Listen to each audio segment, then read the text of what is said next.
Então vamos lá, pessoal. A gente vai falar então sobre pulso venoso jugular. Pulso venoso jugular. A ideia de falar de pulso venoso jugular nesse momento é ver as características do pulso. Assim como a gente tem as características do pulso arterial, a gente também tem as características do pulso venoso jugular, tá? Assim como a onda de pulso arterial provoca uma curva, que é característica, que a gente já comentou sobre ela, a onda de pulso venoso também tem uma característica que dá uma tipicidade e que patologias de coração direito vão produzir repercussão no formato dessa onda e pode ser pistas de doenças do coração, ok? Então tá. Para a gente fazer isso, a gente tem que identificar o pulso venoso jugular. A identificação do pulso venoso central, da pressão venosa central, precisa que você identifique onde está o pulso venoso central e você visualize onde é que está a coluna de sangue pulsátil na base do pescoço do paciente em 45 graus. Ao contrário do que eu tinha dito sobre a pressão venosa central, que você pode utilizar tanto a veia jugular interna quanto a externa, no caso das características da onda de pulso venosa, você precisa usar a veia jugular interna. A veia jugular interna ela vai correr ali por baixo do músculo esternocleidomastoide.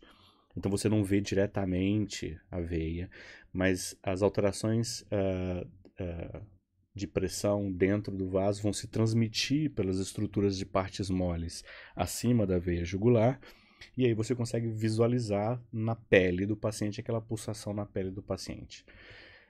As dicas que eu falei sobre usar uma luz tangencial ajuda demais a percepção do pulso. Mas a grande dificuldade ali é que, além de você encontrar o pulso venoso jugular, você também vai encontrar o pulso carotídeo. E é muito comum que a gente se confunda o que eu estou vendo como pulso. Eu me confundo como pulso venoso jugular ou com pulso carotídeo. Okay? E aqui eu vou comentar então algumas diferenças importantes sobre o pulso venoso jugular e o pulso carotídeo. O primeiro deles é o seguinte: o pulso carotídeo ele é um pulso para fora.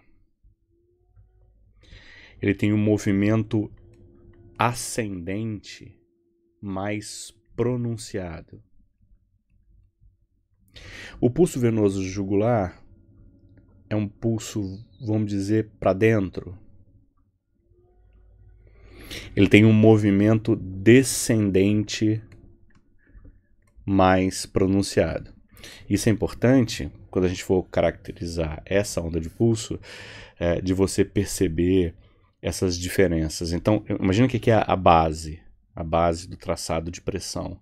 O pulso venoso jugular é muito mais um pulso de quedas de pressão do que, ao contrário, do que o pulso carotídeo, que é um pulso de aumento de pressão. Então, tem um movimento mais ascendente, o carotídeo, e o pulso venoso jugular tem um movimento mais descendente.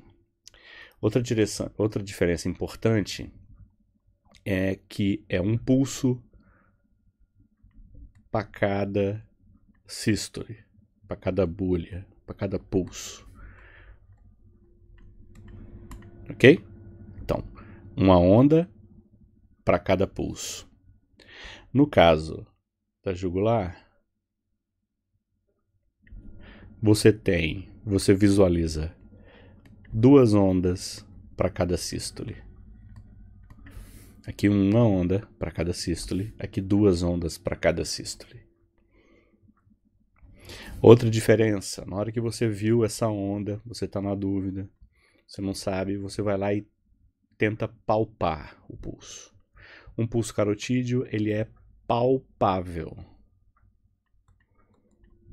Um pulso venoso jugular, ele é impalpável.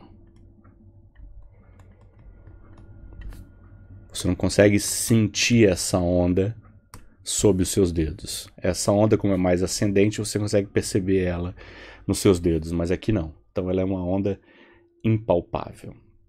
Outra coisa é o comportamento dela conforme algumas manobras.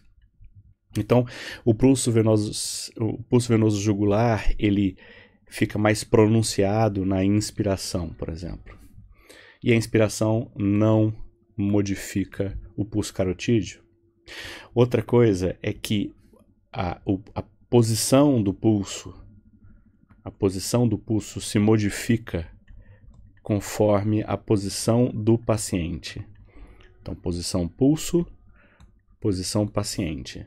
Então, se o paciente estiver sentado, o pulso está para baixo. Se o paciente está supino, o pulso está mais alto. Mais alto, mais baixo. E aqui não tem alteração. O pulso carotídeo não altera conforme a posição do paciente. E a manobra abdômeno-jugular, a pressão lá sobre o abdômeno jugular, não altera o pulso carotídeo e deixa o pulso venoso central mais pronunciado na abdômeno jugular. Então a pressão sobre o abdômen, já explicada na aula anterior, produz um aumento do pulso venoso jugular. Bom, então eu tinha mostrado aqui mais ou menos, e aí eu vou comentar aqui com vocês. Então olha só, esse aqui é um desenho típico de um pulso venoso jugular. Você vai ter classicamente 3 ondas positivas ascendentes, a A, a C e a V, ok? E 3 ondas negativas, 3 traçados negativos. Aqui X e X1 e aqui Y. Aqui é X e X1 porque a